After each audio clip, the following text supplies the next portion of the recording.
तो लोकसभा चुनाव 2024 के पांचवें चरण के अंदर अब बंगाल के अंदर भी चुनाव हो रहा है और ऐसे में सवाल ये खड़ा हो रहा है कि जब भी चुनाव होता है तो आखिर बंगाल से ही बवाल की तस्वीरें क्यों सामने आ रही हैं। और इस समय की बड़ी खबर आपको बता दें, बंगाल में कई जगहों पर हिंसा की तस्वीरें और रिपोर्ट सामने आ रही हैं। हुगली की अगर बात करें तो लॉकेट चैटर्जी ने बड़ा आरोप लगाया है और उन्होंने कहा है कि मतदान में गड़बड़ी हो रही है।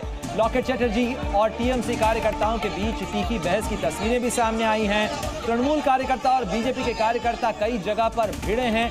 तस्वीरों में दिखा रहे हैं आपको कि किस तरीके से आमने सामने नजर आए हैं टीएमसी और बीजेपी के कार्यकर्ता। और हुगली के अंदर तो लॉकेट चैटर्जी जो कि बीजेपी की उम्मीदवार हैं, उन्होंने सीधे जो टीएमसी विधायक हैं उन्हें वोट चोरी के लिए आरोपी बताया है। साथ ही कहा है कि टीएमसी के कार्यकर्ता लोगों को अपनी पार्टी पर वोट डालने के लिए वहां पर दबाव बना रहे हैं।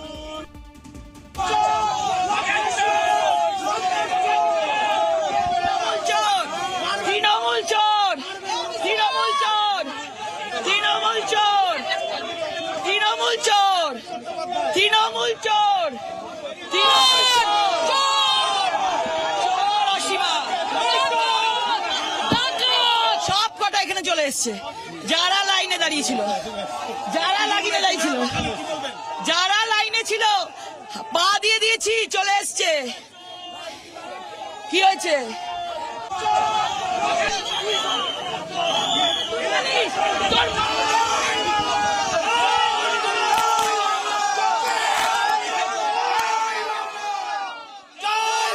ये असीमा पात्र का अपना बूथ है। इसमें लास्ट टाइम में ईवीएम को पूरा एकदम खराब रिगिंग चल रहा था। हमारा कर्मी लोग आए, उसको तोड़ दिया था। पूरा सामने देख रहे थे, कोई भी नहीं था। हम आया यहाँ पे शांतिपूर्ण से रिगिंग चल रहा था। यहाँ पे मैं आया इसलिए देखिए ना कितना सारा लोग पूरा प्रोटेक्शन दे रहा है। पुलिस पूरा चुप है क्योंकि असीमा पात्र है, संतरास का एकदम मूल माथा है। स्लोगन दिया जा रहा है। हाँ, क्योंकि इसका असुविधा हो रहा है ना, इसका असुविधा हो रहा है ना, इसलिए ये सब कर रहा है। तृणमूल चोर सब रिगिंग হচ্ছিল, সব কটা এখানে চলে এসেছে যারা লাইনে দাঁড়িয়ে। तो बीजेपी उम्मीदवार टीएमसी के कार्यकर्ताओं और नेताओं के ऊपर सीधे आरोप लगा रही हैं। लॉकेट चैटर्जी का आरोप है कि आशिमा जो हैं, जो विधायक है टीएमसी की, वो वहां पर कार्यकर्ताओं के जरिए दबाव बना रही हैं। मतदाताओं पर दबाव बनाया जा रहा है। सीधे रुख करते हैं, जी न्यूज संवाददाता सुमित हमारे साथ जुड़ गए हैं। सुमित, जरा बताइएगा कि इस समय में वहां पर क्या स्थिति है और बंगाल से इसी तरीके की जो तस्वीरें हैं वो कई जगह से सामने आ रही है। टीएमसी और बीजेपी के कार्यकर्ता आमने सामने भिड़ते हुए नजर आ रहे हैं। लॉकेट चैटर्जी ने जो आरोप लगाया है हुगली में, क्या वाकई में प्रशासन या कहा जाए इलेक्शन कमीशन इसका संज्ञान ले रहा है?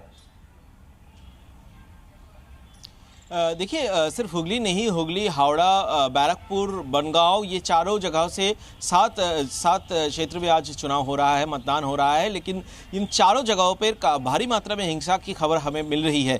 खासकर लॉकेट चैटर्जी और असीमा पात्रा राज्य सरकार में मंत्री भी है और उनके पिछली बार भी 2019 में भी इसी जगह पे दोनों के बीच बवाल हुआ था। उस समय भी ईवीएम तोड़ा गया था और आज भी 5 साल बाद एक ही स्थिति यहाँ पर देखने को मिल रहा है। इलेक्शन कमीशन की तरफ से संज्ञान लेते हुए इस जगह पे जल्द से जल्द यहाँ पे शांति बहाली की कोशिश किया जा रहा है। सौमित, इसी चीज की आशंका पहले से थी। सेंट्रल फोर्सेस की तैनाती भी पश्चिम बंगाल के अंदर इसीलिए की गई थी, तो सेंट्रल फोर्सेस आखिर इसे क्यों नहीं रोक पा रही है वहां पर?